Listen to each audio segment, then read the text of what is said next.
I'm out today in this wonderful ancient woodland. It really is a nice place to be. The weather's quite good today, although there's been a few sunny spells and a few heavy showers. I'll need to keep an eye open for the rain coming, but the woodland is very, very old. It looks like the trees are from a different era. Hopefully you can see a little bit of that on the tree behind me. They show a lot of signs of their age, and it's a wonderful place to be. In terms of photography, I'm obviously hoping to capture a few images.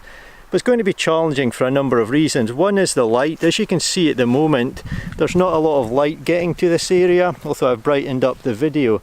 So that's going to make it quite challenging. The other thing is that the trees are all very, very closely packed together. It really is pretty much an untamed ancient woodland.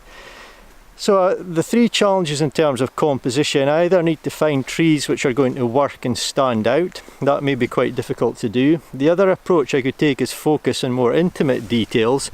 And the third approach is really just to embrace the chaos. As I said, everything's so closely packed together that I may just look for interesting shapes and patterns and accept that I'm going to get quite a chaotic image, but try and really make it work in terms of its shape and pattern. So that's my thoughts for today. I'm going to enjoy my walk and see what I can come up with.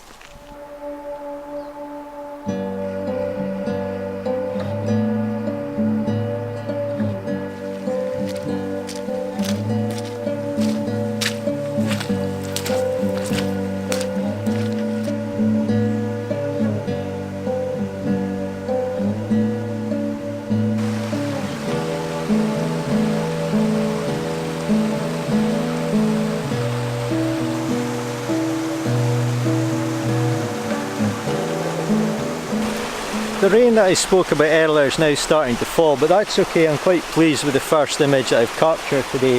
And it's this wonderful scene behind me. I was obviously drawn to the fallen tree here and the vibrant moss on it, and also the touches of autumn colour behind it. But as you can see, there's so much going on here. The question was, could I make an appealing composition out of this particular scene? So I've really looked around the scene and I've decided to focus on the thing that my eye was first drawn to. It's this tree, and with some very careful manoeuvring I managed to get myself in quite a treacherous area behind the actual fallen tree and shoot along the fallen tree, making the tree come in from the bottom left corner of the frame. And there's two main sections to the tree. We've got the first set of branches, then the second set, and I'll try to position myself so the second set are almost coming out through the first set. You'll see that in the image. But for this particular shot, it's been a case of focusing on the more intimate area of the landscape rather than trying to take everything, which I think would make the composition less appealing. But yeah, it's all about shape, patterns and colour, this image, and I'm quite pleased with it. I think it tells the story of this woodland very well. It's chaotic, it's very old looking, and that's what I've tried to convey in this image, as well as show the beautiful colour in the area. I think woodland photography, as all types of photography can be, is quite subjective. Some people like grand vistas, some people like more intimate detailed areas of a landscape, some people prefer colour images, some prefer monochrome. So it really is up to the individual whether or not you like a certain image, but this one is quite appealing to me and hopefully you like it as well.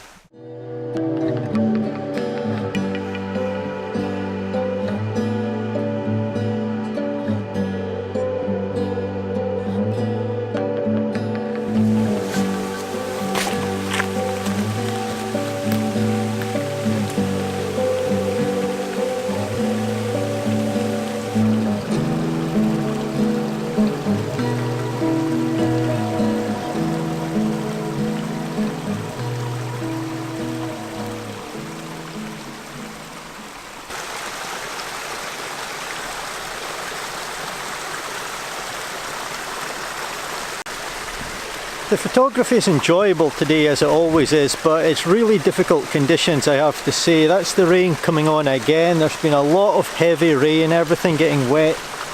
And the terrain that I'm walking through, I'm well off the beaten track here. There's lots of really long heather, and I'm being very careful not to damage anything, but it almost grabs your feet as you're walking and tries to restrict your movements. It's very hard just walking through all that, carrying your camera gear, tripods, etc. But I'm not complaining, I'm enjoying it.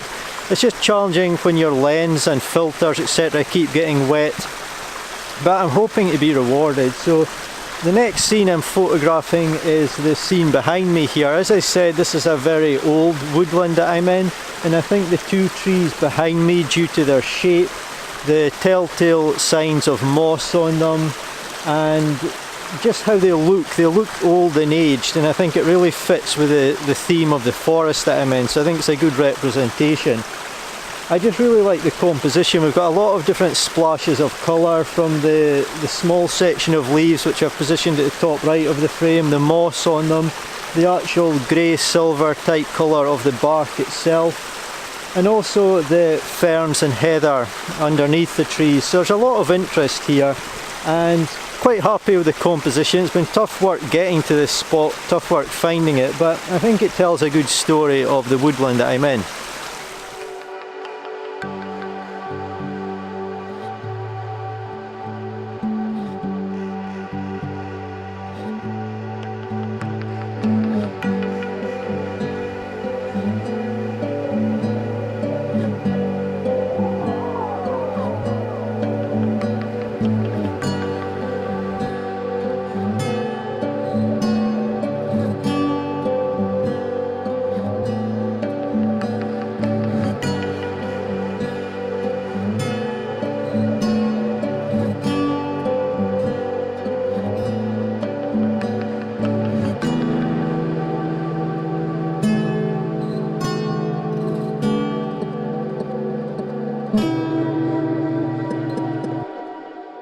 I've captured my final image for today. The conditions are changing, the wind is picking up, there's more frequent rain, and the main issue is it's getting quite dark now for photography, so I can no longer capture images at their best. But I hope you've enjoyed this short vlog into this very old woodland. I've not been able to take a lot of B-roll today. Walking has been extremely tough. I've been off into the wilds. The terrain at times has been over waist high, and just walking has been really challenging. Of course, there's been wind and a lot of rain as well, which makes things even more difficult. But I'd like to end this video with a very important tip, I feel, for woodland photography. It may help you if you're struggling. Sometimes when doing photography, we all naturally reach for a tripod and feel we have to use one, but that's not the case. Sometimes we may think we're going to get a better image using a tripod, but sometimes in reality we can capture a better image without using a tripod and taking our shots handheld. Now, you've probably seen me a couple of times today on video for the shots I recorded using my tripod, but that was only because I had to. I took a few shots handheld as well, but I'd like to say only use a tripod in woodland photography if you feel you need to for a particular reason. It may make focus stacking or something more easy, or if you need to due to ISO. You may feel that if you hand hold your shot, you have to raise your ISO too much and it's going to affect your image quality. So what I'd like to encourage you to do, if you don't already know, is practice with your camera in a woodland. Take some shots, find out the highest ISO setting you can use and still be happy with your image quality.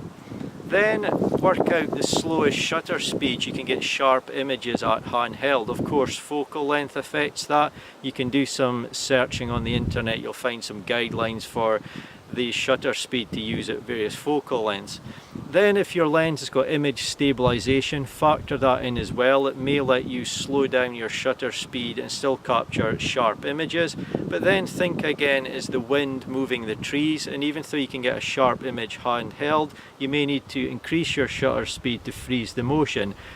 So really think about these things and find how you can capture nice sharp images handheld with your own camera's ability, and that will give you freedom from the tripod.